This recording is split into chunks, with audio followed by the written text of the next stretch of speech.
প্রিয় দর্শক, দৈনিক বাংলাদেশ মিডিয়ার পক্ষ থেকে আপনাদেরকে জানাচ্ছি আন্তরিক শুভেচ্ছা। আমি রেজাউল ইসলাম রিজু।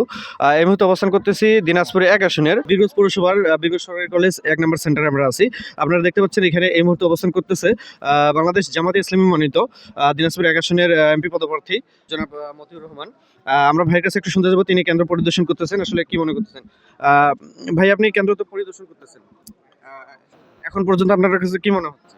আসসালামু আলাইকুম রহমতুল্লাহ। আমি বীরগঞ্জ কারলবাসীকে জানাই আসসালামু আলাইকুম, অন্যান্য ধর্মাবলম্বীদের আদাব, আন্তরিক শুভেচ্ছা। আলহামদুলিল্লাহ, আমি সকালে গিয়ে আমার নিজের সেন্টার চৌপুকুরিয়াতে প্রথম ভোট দিলাম। মানুষ উৎসাহ উদ্দীপনার মধ্যে ভোট দিতে এসেছে। তবে দুই একটা বিষয় যেটা পরিলক্ষিত হয়েছে, আপনারা জানেন গতকালকে রাতেও আমাদের ধানের শীষের প্রার্থী বিভিন্ন জায়গায় টাকা বিতরণ করেছে। এটার কারণে শীতলাইতেও একজনের নির্বাহী কর্মকর্তা জরিমানা করেছে। কাহার হলেও ওনার যে প্রধান এজেন্ট উনি নিজেই দেখা গেছে যে টাকা সহ ওনার গাড়ি আটক হয়েছে, সেখানে ওনারও ৫,০০০ টাকা জরিমানা হয়েছে। তো আমি প্রত্যাশা করেছিলাম আইন শৃঙ্খলা রক্ষাকারী বাহিনী তাদের শুধু জরিমানার মধ্যে নয়, তাদেরকে গ্রেপ্তার করা দরকার ছিল, কিন্তু গ্রেপ্তার করে নেই। সে কারণে আমি আসলে খুব শঙ্কিত।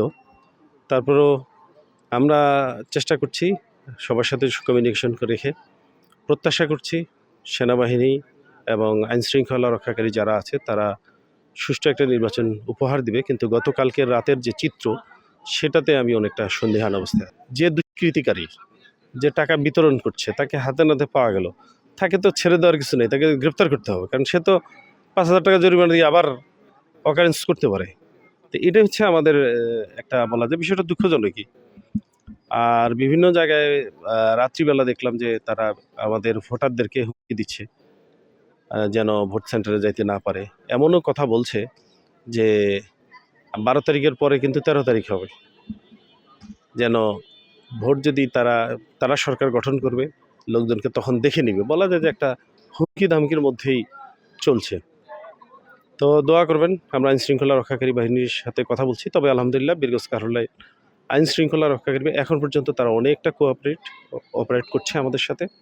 আমরা প্রত্যাশা করছি একটা ভালো নির্বাচন পাবো। তবে সংখ্যার মধ্যে আমাদের কাটছে জীবন। ধন্যবাদ জামাত মনোনীত এমপি প্রার্থী মতিউর রহমানকে। আপনাদেরকে আমরা যদি একটু দেখাই, বীরগঞ্জ পৌরসভার ১ নম্বর যেটা সেন্টার বীরগঞ্জ সরকারি কলেজ, এখানে কিন্তু পরিবেশ এখন পর্যন্ত অনেক সুন্দর। জনগণ আসতেছে, মানুষজন সকাল থেকেই উৎসাহ উদ্দীপনার মধ্যে দিয়ে সুন্দরভাবে ভোট দিচ্ছে। এখন পর্যন্ত তার কোনো ঘটনা ঘটেনি। আমরা একটু কথা বলার চেষ্টা করব। আচ্ছা, সেন্টারের ভিতরে কি মনে হচ্ছে আপনার?